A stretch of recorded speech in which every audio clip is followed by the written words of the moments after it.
Nanti ya, nanti. Iya.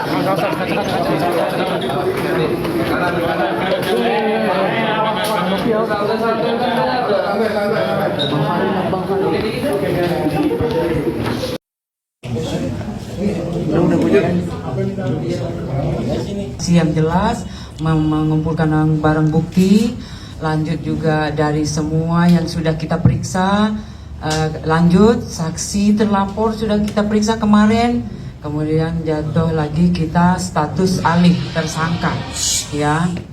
Kemudian malam ini kita sudah menetapkan penahanan, ya, surat perintah penahanan sudah ditandatangani oleh pimpinan tentunya. Oleh karena itu kita pada malam ini kita harus bisa di sini semua berkumpul, ya.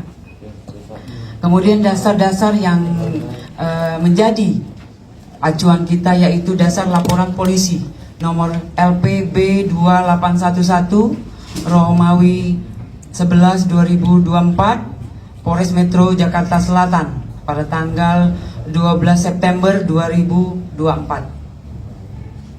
Kemudian waktu kejadian sejak bulan Januari 2024 sampai dengan diamankan anak korban di rumah aman, ya.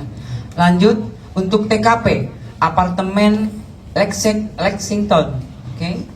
Ya, TKP, kemudian ada 2 TKP di Lexington dan apartemen Bintaro Park View yang beralamat di Pesanggerahan Jakarta Selatan. Lanjut korban, anak korban yang berinisial LM, perempuan 17 tahun. Lanjut kemudian kemarin sudah ditetapkan menjadi tersangka berinisial VAB, laki-laki berumur 20 tahun. Kemudian nanti kronologisnya sebelah saya adalah Kanit PPA AKP Citra. Mohon izin Mbak untuk melanjutkan kronologisnya yang jelas dari tahap demi tahap, ya. Kanit PPA dan anggota dari PPA terutama sudah bekerja sesuai dengan SOP. Ya baik, terima kasih. Selamat malam. Kami dari unit PPA Unit 6 Satreskrim Polres Metro Jakarta Selatan di bawah pimpinan Kasatreskrim Ajun Komisaris Besar Polisi Ardiat Satria Utomo SIK. Kita berhasil melakukan penahanan terhadap tersangka tindak pidana persetubuhan dan atau pencabulan dan atau aborsi tidak sesuai ketentuan, ya, yang sebagaimana tadi dasarnya sudah disampaikan oleh Ibu Nurma. Kemudian adapun kronologis kejadiannya itu pada bulan Januari 2024. Pelapor yang bernama NM yang merupakan ibu korban menjelaskan bahwa anak korban LM berpacaran dengan terlapor VAB. Dan selama menjalin hubungan pacaran tersebut atas bujuk rayu tersangka yang menjelaskan akan bertanggung jawab serta menikahi anak korban. Sehingga anak korban LM mau melakukan hubungan badan layaknya suami istri dengan tersangka VAB. Dan dari hasil hubungan tersebut, anak korban LM diduga telah mengalami kehamilan serta anak korban LM dipaksa untuk menggugurkan kandungannya oleh tersangka VAB. Karena perbuatan tersangka VAB tersebut tidak mau diketahui oleh keluarganya. Hal tersebut dikuatkan berdasarkan keterangan dari saksi, kemudian hasil visum, kemudian keterangan ahli dokter. Atas kejadian tersebut, pelapor sebagai ibu kandung dari anak korban LM merasa dirugikan dan melaporkan ke Polres Metro Jakarta Selatan. Untuk modus operandinya yaitu adalah relasi kuasa dan tipu daya. Kemudian barang buktinya yang sudah kami amankan yaitu adalah hasil pemeriksaan visum, kemudian keterangan saksi ahli, kemudian handphone milik saksi. Lalu tindakan yang sudah kami lakukan antara lain adalah melakukan pemeriksaan terhadap korban, kemudian pemeriksaan saksi dan saksi ahli, kemudian pemeriksaan terhadap tersangka, penyitaan terhadap barang bukti, kemudian kita berkoordinasi dengan Dinsos, UPT PPA Provinsi DKI Jakarta untuk melakukan pendampingan konseling psikologis terhadap anak korban. Kemudian selanjutnya kita melakukan koordinasi juga dengan Peksos untuk melakukan pendampingan asesmen anak korban.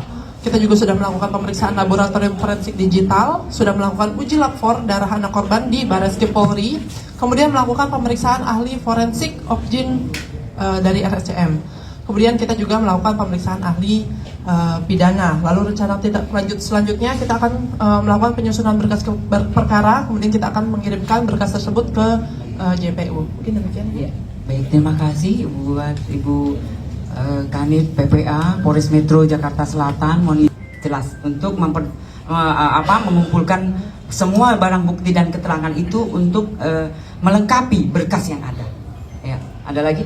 Bu, ini kan kalau dari keterangan Loli kemarin kan bahwa keterangannya beda sehingga yang membuat FAB jadi tersangka ini karena keterangan yang terbaru. Nah, kalau boleh tahu keterangan apa sih sehingga bisa jadi tersangka? Ya, keterangan-keterangan itu pasti kita kumpulkan ya. Kemudian itu biarlah nanti kita jika memang sampai di pengadilan itu nanti dibuka ya. Oke. Ya, artinya apakah keterangan yang pertama itu tidak dipakai atau seperti apa? Semua pasti kita kumpulkan. Yang jelas semua kita kumpulkan, kemudian kita jadikan satu, memperjelas kasus yang ada. Itu.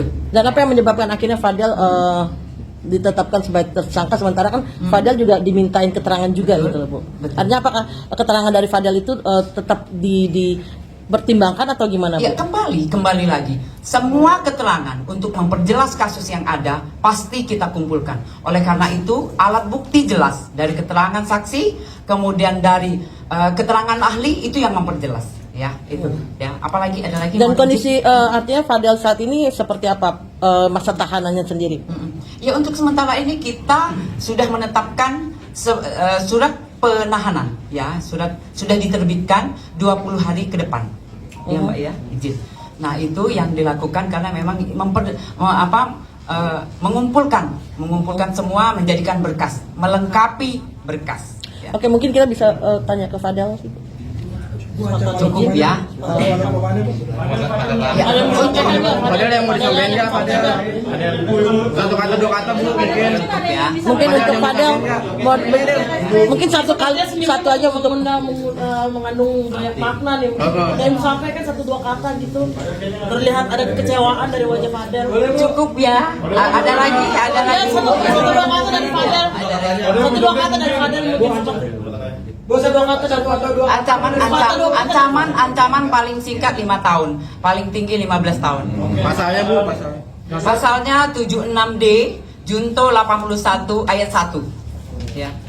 Bu, sedikit Bu dari Fadel. Iya, dari Fadel, Bu, 1-2 kata. Kata dua kata Bu. Terus gimana mengandung Ibu, banyak makna tuh, Bu? artinya dari Fadel sendiri masih. Padel udah begini, berarti Padel sudah. Ini masih saya nggak? Oke, Ibu, ya. Saya mungkin boleh Ibu sedikit satu, artinya Fadel sendiri. Oh, ya, Pak. Bukti-buktinya kita angkat ya. Ibu sedikit dong, berarti Fadel masih bisa membela diri atau gimana, Bu? Nanti di persidangan ya. itu handphone milik siapa ya? Ini kan lagi live.